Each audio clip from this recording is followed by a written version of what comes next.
Thanks for joining in the study today and all the great support that you've been to me throughout the whole year. It's wild that we're entering the last several days of our read here at the end of Revelation. We're in chapter 16.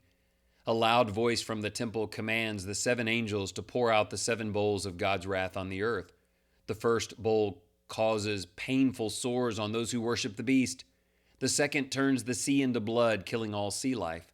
The third affects rivers and springs, also turning them into blood.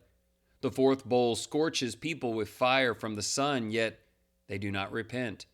The fifth brings darkness to the beast's kingdom. The sixth dries up the Euphrates River and prepares the way for kings from the east. Unclean spirits gather the kings of the earth for battle at Armageddon. The seventh bowl brings lightning, earthquakes, and hail.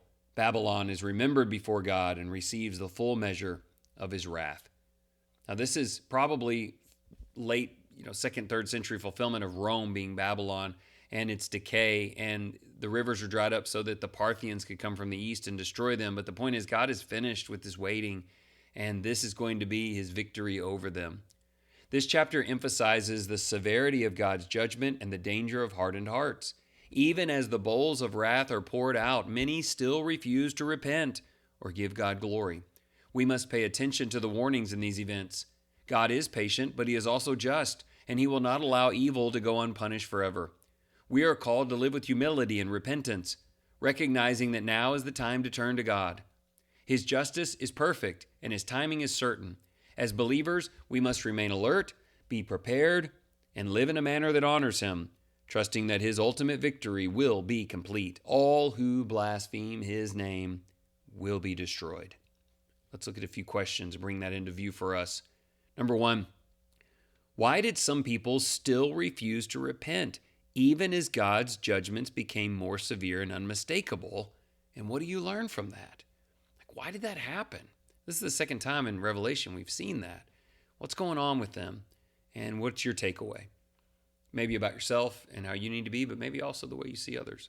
Question two, God ultimately dismantled the evil empire and relieved his people. Is God still active in that way? And how does that impact your faith? Whether it was Jerusalem in the late first century or Rome or nations that have come since, God eventually dismantles those, quote, evil empires. You think he still does things like that? That ought to really help you decide where you're going to put your allegiance.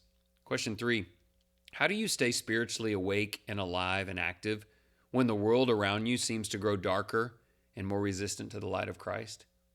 How are you growing, closer to Jesus, stronger in your conviction in a world that seems to be going the opposite way? I will say there is some revival of faithfulness maybe in our culture, some good things, but that just shows that God's still at work. Let's pray.